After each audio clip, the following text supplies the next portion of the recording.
नमस्कार, मैं हूं सुशांत सिन्हा और इस वक्त की बड़ी खबर। गोवा में नए मुख्यमंत्री के नाम पर 2 बजे तक फैसला हो सकता है। न्यूज एजेंसी पीटीआई ने बीजेपी अध्यक्ष के हवाले से खबर दी है। 2 बजे तक सीएम के नाम पर फैसला हो सकता है और 3 बजे शपथ ग्रहण समारोह भी हो सकता है। कांग्रेस ने भी सरकार बनाने का दावा किया है। कांग्रेस का एक डेलीगेशन राजभवन भी जाने वाला है, लेकिन अभी तक गवर्नर मृदुला सिन्हा ने मुलाकात का वक्त नहीं दिया है।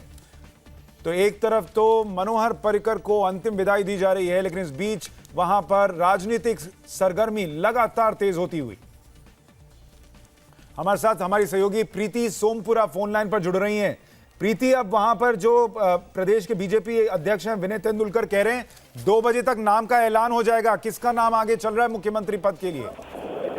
देखिए, 2 लोगों का नाम जो है इस वक्त से आगे चल रहा है। वो उसमें से एक है यहाँ के हेल्थ मिनिस्टर विश्वजीत राणे और दूसरे है स्पीकर प्रमोद सावंत। दोनों का नाम जो है लगातार आगे चल रहा है, क्योंकि कल रात को जिस तरीके से 5 घंटे तक लगातार नितिन गडकरी ने निर्दलीय उम्मीदवारों के साथ में बैठक की थी, निर्दलीय जो एमएलए हैं उनके साथ में बैठक की थी। उसके बाद में उन्होंने जो है एनजीपी और गोमांतक पार्टी के जो विधायक है उनके साथ भी बैठक की थी। लेकिन उस बैठक में जो है इन लोगों का ये कहना था कि जो भी नया मुख्यमंत्री होगा वो इंडिपेंडेंट एमएलए है उनमें से होगा, लेकिन उसके लिए बीजेपी तैयार नहीं थी। बीजेपी का यही कहना था कि मुख्यमंत्री तो हमारा ही होगा।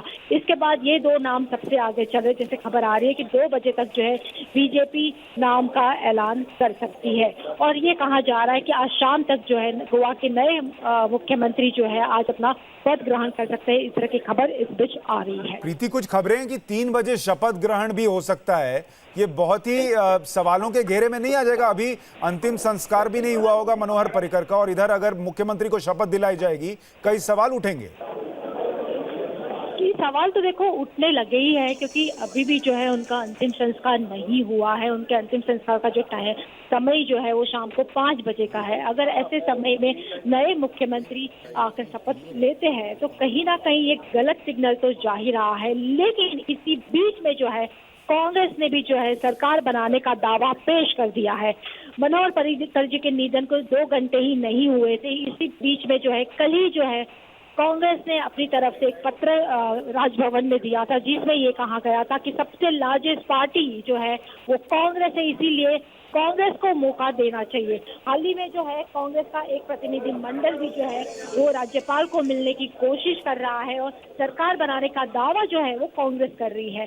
तो इसी बीच में जो है बीजेपी का ये कहना है कि सरकार कांग्रेस नहीं बना सकती, क्योंकि बहुमत कांग्रेस के पास नहीं है। जो बहुमत होना चाहिए वो हमारे पास है। इस तरीके का जो दावा है वो इस वक्त बीजेपी कर रही है। इस बीच हमारे पास एक और बड़ी खबर आ रही है। प्रीति, हम चाहेंगे आप हमारे साथ बनी रहें। कांग्रेस नेता अशोक गहलोत ने कहा है कि गोवा में कांग्रेस सबसे बड़ी पार्टी है और उसे ही सरकार बनाने का मौका मिलना चाहिए। चाहिए कि पिछली बार जो बीजेपी ने फाउल खेला था कांग्रेस के साथ में, जिस रूप में गवर्नर को इनवाइट कर दिया बीजेपी को, बहुमत नहीं होने के बावजूद भी वो गलती सुधारने का अवसर दिया है ईश्वर ने। दुखद घटना है, पर क्योंकि निधन हो गया है तो एक अवसर मिला है। तो मैं समझता हूँ बीजेपी को चाहिए कि अहम और घमंड से, फाउल खेलने से डेमोक्रेसी मजबूत नहीं होती है। उसके लिए आपको बड़ा दिल रखना पड़ता है। जिसके पास मेजोरिटी है उसकी सरकार बननी चाहिए, और इसलिए कांग्रेस ने भी क्लेम किया कि सरकार हमारी बननी चाहिए।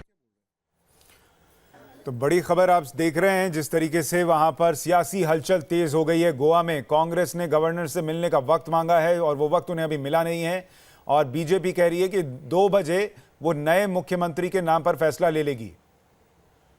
अब आपको बताते हैं कि गोवा विधानसभा की फिलहाल स्थिति क्या है, वो भी जरा आपके सामने स्क्रीन पर रख देते हैं ताकि आपको पता चले कि सियासी हलचल वहां पर इतनी ज्यादा तेज क्यों हो गई है अचानक से।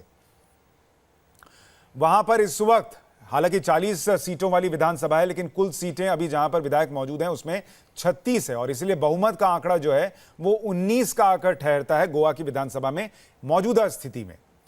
अब ये 19 का आंकड़ा किसके पास है, यही सबसे बड़ा सवाल है। अब आपको स्क्रीन पर दिखाते हैं कि किस दल के पास कितना संख्या बल है। कांग्रेस जो है सिंगल लार्जेस्ट पार्टी है, इसमें कोई दो राय नहीं, उसके पास 14 विधायक हैं।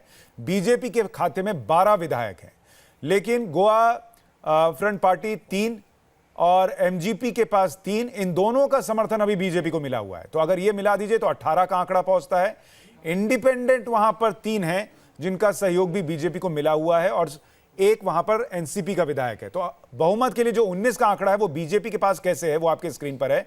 BJP 12, Goa forward party 3, Maharashtrawadi Gomantak party 3, निर्दलीय 3 मिला दीजिए तो आंकड़ा 21 का पहुंचता है। और ऐसे में बीजेपी वहां पर सरकार जो उसकी है उसको बचाकर रख सकती है, ये उसका दावा है। और इन्हीं आंकड़ों के बनिस्पत वो दावा कर रही है कि वो भाई सरकार में बनी रहेगी। कांग्रेस कह रही है कि उसके पास 14 विधायक हैं, एनसीपी का एक अगर मिला भी दीजिए तो उसके पास 15 ही विधायक होते हैं, जो बहुमत के आंकड़े से 4 कम है।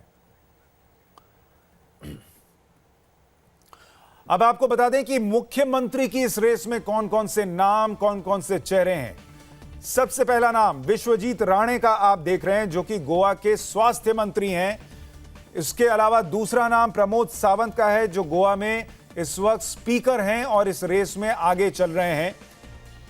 तो ये 2 नाम हैं, प्रमोद सावंत और विश्वजीत राणे। प्रीति हमारे साथ लगातार बनी हुई है, हमारी सहयोगी गोवा से। प्रीति, ये 2 नाम तो आगे चल रहे हैं, लेकिन एक चर्चा ये भी थी कि सुधीन धारविडकर महाराष्ट्र गोमंतक पार्टी के, उनका नाम भी चल रहा था, वो चाहते थे वो मुख्यमंत्री बने। क्या वो नाम खारिज हो गया है? यहाँ बिल्कुल ये नाम खारिज हो गया है। कल जिस तरीके से 5 घंटे तक लगातार नितिन गडकरी ने बैठक की थी और इसी बैठक में धवलीकरण का ने दावा किया था कि वो खुद भी जो है मुख्यमंत्री बनना चाहते हैं। उसके बाद में जो है खुद नितिन गडकरी ने कह दिया था कि अगर मुख्यमंत्री बनेगा तो वो सिर्फ और सिर्फ बीजेपी पार्टी का ही बनेगा। तो कहीं ना कहीं जो जिस तरीके से जो है धवलीकरण ने दावा किया था। और प्रीति, प्रमोद सावंत और विश्वजीत राणे में किसकी संभावना आपको ज्यादा लग रही है? देखिए, दोनों ही जो है कद्दावर नेता है बीजेपी के और कई लंबे समय से जो है पार्टी से जुड़े हुए हैं, और दोनों का नाम इस वक्त प्रमुख आ रहा है। इसमें सबसे पहला नाम जो आ रहा है वो प्रमोद सावंत का आ रहा है, जो फिलहाल जो है वो गोवा के स्पीकर है। ठीक है, हमारे साथ लगातार हर्षवर्धन त्रिपाठी और अशोक वानखेड़े भी बने हुए हैं। अशोक जी, आपके हिसाब से क्या खबर है, वहां क्या होने जा रहा है, और क्या सरकार बीजेपी की ही बनेगी या कांग्रेस को भी न्योता मिल सकता है? देखिए, जहाँ तक गवर्नर की अभी की पोजीशन है, मुझे लगता है बीजेपी को ही न्योता मिलेगा, क्योंकि बीजेपी के मुख्यमंत्री की मृत्यु हुई है, डेथ हुई है। वो कोई इस्तीफा दिया या अविश्वास प्रस्ताव के तहत उन्होंने इस्तीफा दिया, ऐसा कुछ नहीं हुआ है। इसलिए बीजेपी ने जिस गठबंधन को पेश किया था वो इंटैक्ट यदि रहता है तो गवर्नर उन्हीं को लीगली बुला सकता है। कांग्रेस फिर भी ज़्यादा नंबर होने के बाद बीजेपी से, कांग्रेस के पास वो जादुई आंकड़ा नहीं, लेकिन वहाँ महाराष्ट्रवादी गोमंतक पार्टी के सुधीर धवलीकर जो है वो लगातार प्रेशर बना रहे हैं कि मुख्यमंत्री पद हमको देना चाहिए। उनके पास 3 एमएलए हैं। यदि मुख्यमंत्री पद पे यदि वो अलग होके 3 होते हैं तो कहीं ना कहीं फिर बीजेपी के लिए एक रिस्क का एलिमेंट हो जाता है। दूसरी बात, राणे भूलना नहीं चाहिए, ये कांग्रेस के नेता थे। मात्र मुख्यमंत्री पद नहीं मिलने के कारण या मुख्यमंत्री पद की दावेदारी राणे की नहीं कांग्रेस ने आगे की, दिग्विजय सिंह ने, तब इसलिए राणे ने पार्टी छोड़ के बीजेपी ज्वाइन कर ली। यदि मुख्यमंत्री पद के लिए वो बीजेपी ज्वाइन कर सकते हैं तो जरूरी नहीं कि मुख्यमंत्री पद के लिए वापस कांग्रेस में नहीं आए। इसलिए सबसे जो इंपॉर्टेंट होगा, मुख्यमंत्री पद का नाम अनाउंस होने के बाद क्या वो वोट ऑफ कॉन्फिडेंस वहां ले पाएगा, ये बहुत अहम बात होगी। और ये हर्षवर्धन जी, एक चीज बताइए, जो अशोक जी कह रहे हैं कि अगर महाराष्ट्रवादी गोमंतक पार्टी जो है वो मुख्यमंत्री के नाम पर अगर बीजेपी गठबंधन से अलग हो जाए तो वहां हम देख रहे हैं 14 कांग्रेस के, 1 निर्दलीय और 3 इधर मिला दीजिए तो 18, और अगर वो बीजेपी से हट गए तो वो 21 से घट के 18, यानी 19 का आंकड़ा तो फिर किसी के पास नहीं। एक जरूरी चीज जिसको हम सब लोग बहस में मिस कर रहे हैं, मनोहर पर्रिकर गोवा के ऐसे नेता थे जिनके ऊपर, यानी 1994 से हम उनके सफ़र को देखते हैं, लेकिन जिनके ऊपर हर किसी को इस हद तक यकीन था कि वो बिस्तर पर थे, उठने की स्थिति में नहीं थे, लेकिन सबका कहना था कि पर्रिकर साहब रहेंगे तो हमें कोई दिक्कत नहीं। और एक चीज़ और समझिए, जो एमजीपी और जीएफपी यानी गोवा फॉरवर्ड पार्टी और महाराष्ट्रवादी गोमांतक पार्टी, ये दोनों एक दूसरे के लिए प्रेशर का भी काम कर रहे हैं। और ये पिछली बार भी जब कांग्रेस जहां चूक गई थी तो ये अगर सुधीर धवलीकर कहेंगे कि हम जाएंगे तो विजय सरदेसाई क्या कहेंगे। और कुल मिलाकर अभी की जो स्थिति है वहां पे, और चूंकि नितिन गडकरी वहां है और इस मामले में उनको भी माना जाता है कि अच्छे मैनेजर हैं, वहां की जो स्थिति है गोवा फॉरवर्ड पार्टी और एमजीपी, इन दोनों के पास ये विकल्प नहीं कि अभी की जो भावनात्मक स्थिति है गोवा की, उसमें वो कांग्रेस के साथ जाते हुए दिखे। इसलिए मुझे नहीं लगता कि बहुत कुछ चेंज होने वाला है। और मृदुला सिन्हा राज्यपाल के तौर पर यह बेहतर होगा कि अभी वो जो पार्टी है, जो गठबंधन है, उसको सरकार बनाए। अगर कांग्रेस बड़ी पार्टी है और सरकार वो गिरा सकती है तो नो कॉन्फिडेंस मोशन लेकर आए।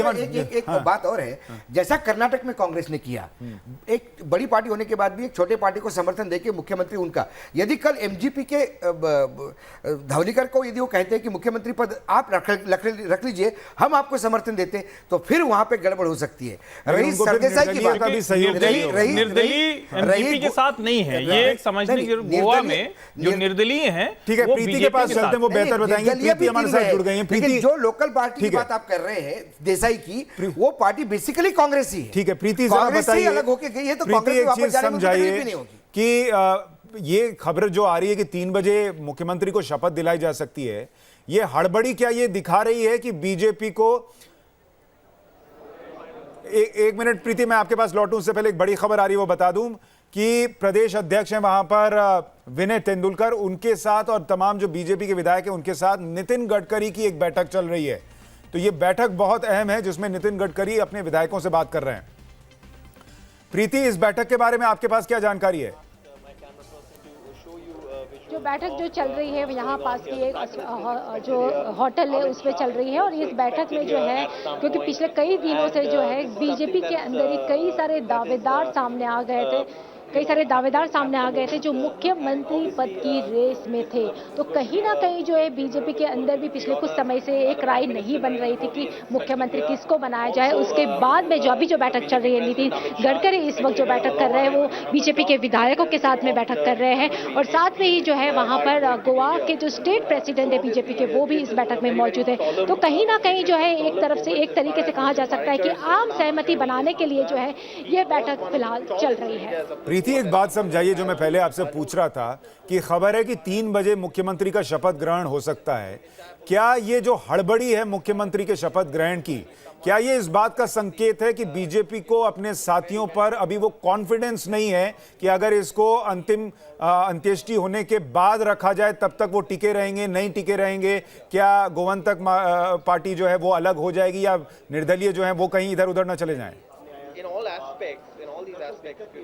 देखिए, जो 3 निर्दलीय विधायकों का जो समर्थन जो इस वक्त जो है बीजेपी को मिला है, तो कहीं ना कहीं वो 3 विधायक जो है वो भी अपनी तरीके से पूरी कोशिश कर रहे हैं कि उनको भी जो है कैबिनेट में अच्छा पोर्टफोलियो मिले। तो कहीं ना कहीं उनकी तरफ से भी जो प्रेशर टैक्टिक इस वक्त चल रही है, और उसी दौरान जो है दूसरी ओर कांग्रेस भी अपना दावा पेश कर रही है कि सबसे सिंगल लार्जेस्ट पार्टी जो है वो इस वक्त कांग्रेस है, तो राज्यपाल जो है उनको सरकार बनाने का मौका दे। तो कांग्रेस की तरफ से भी जो है कल शाम से ही लगातार ये कोशिश चल रही है कि सबसे सिंगल लार्जेस्ट पार्टी होने के कारण जो है सरकार वो बनाए और मुख्यमंत्री उनका हो। तो कहीं ना कहीं इसको ध्यान में रखते हुए जो है बीजेपी जो है। ठीक है प्रीति, मैं आपके पास लौट रहा हूं, एक छोटे से ब्रेक के लिए रुकना पड़ रहा है, लेकिन बड़ी खबर, अच्छा मैं माफी चाह रहा हूं, हम एक ब्रेक लेने वाले थे लेकिन उसको अभी हम खारिज कर रहे हैं। हम इस वक्त जो बड़ी खबर है उस पर बने हुए हैं, गोवा से जो खबर आ रही है और जो स्थिति है वहां पर हम दर्शकों को दिखा रहे हैं। बहुमत के लिए जरूरी आंकड़ा 19 का है, और वो आंकड़ा कैसे बीजेपी के साथ इस वक्त दिख रहा है वो स्क्रीन पर है। लेकिन ये स्थिति बनी हुई है या बनी रह पाएगी अगर मुख्यमंत्री को शपथ दिला भी दिया गया और जब विश्वास मत की बारी आई तब तक ये आंकड़ा वैसे ही रहेगा, ये कह नहीं सकते। कांग्रेस के नेता राजभवन पहुंच गए इस वक्त। एक और बड़ी खबर, राज्यपाल मृदुला सिन्हा, उनसे मिलने के लिए कांग्रेस के नेता राजभवन पहुंचे हैं और कांग्रेस पूरी कोशिश कर रही है कि सिंगल लार्जेस्ट पार्टी होने के नाते उन्हें ये न्योता मिले कि वो सरकार बनाएं और बहुमत साबित करें। इसकी वो कोशिश लगातार कर रहे हैं। अब सब कुछ राज्यपाल पर निर्भर करेगा। ये तस्वीरें आप देख रहे हैं कांग्रेस के नेताओं के राजभवन पहुंचने की। तमाम नेता वहां पर बड़े वो पहुंच रहे हैं राजभवन, और राज्यपाल से गुजारिश ये है कि हमको मौका दीजिए, हम सिंगल लार्जेस्ट पार्टी हैं, हमारे पास नंबर मौजूद है, बीजेपी के पास नंबर मौजूद नहीं है, ये उनका दावा। अब सब कुछ राज्यपाल पर निर्भर करेगा। वानखेड़े जी, आपको लगता है कि अब राज्यपाल की भूमिका एक बार फिर बहुत अहम हो गई और वो क्या सिंगल लार्जेस्ट पार्टी पे जा भी सकती हैं? नहीं, मैं फिर कहता हूं, क्योंकि एक गठबंधन ने ऑलरेडी राज्यपाल के पास अपने लेटर्स दिए हुए हैं, उनका समर्थन का लेटर है जिसके वजह से पर्रिकर मुख्यमंत्री बने थे। वो लेटर ये नहीं कहता है कि वो पर्रिकर के व्यक्तिगत रूप से करते हैं, वो भारतीय जनता पार्टी को समर्थन कर रहे थे। तो वर्तमान में जब तक जो गठबंधन के बाकी दल है, इसमें से कोई एक गवर्नर के पास लेटर राइटिंग में नहीं देता कि हमारे ठीक है, तो ये बहुत साफ है कि गवर्नर ऐसी स्थिति में सिंगल लार्जेस्ट पार्टी को शायद ना बुलाएं जब तक कि कोई पार्टी इस गठबंधन में से लिखित तौर पर ना दे दे कि हम जा रहे हैं कांग्रेस के साथ या हम बीजेपी के साथ नहीं है। और इस वक्त की बड़ी खबर आपको बता दें जो सूत्रों के हवाले से है, और खबर ये कि प्रमोद सावंत गोवा के अगले मुख्यमंत्री हो सकते हैं। गोवा फॉरवर्ड ब्लॉक पार्टी ने प्रमोद सावंत के नाम पर सहमति जता दी है। प्रमोद सावंत इस वक्त गोवा विधानसभा में स्पीकर हैं और प्रमोद सावंत वो नेता हैं जिन्हें एक तरीके से कहा जाता है कि मनोहर पर्रिकर ने ग्रूम किया है, एक तरीके से आगे बढ़ाया है, और इसीलिए मनोहर पर्रिकर के करीबी भी वो रहे हैं, इसलिए भी उनका नाम जो है वो चर्चा में आगे था। और अब सूत्र हमें यह बता रहे हैं कि प्रमोद सावंत गोवा के अगले मुख्यमंत्री हो सकते हैं।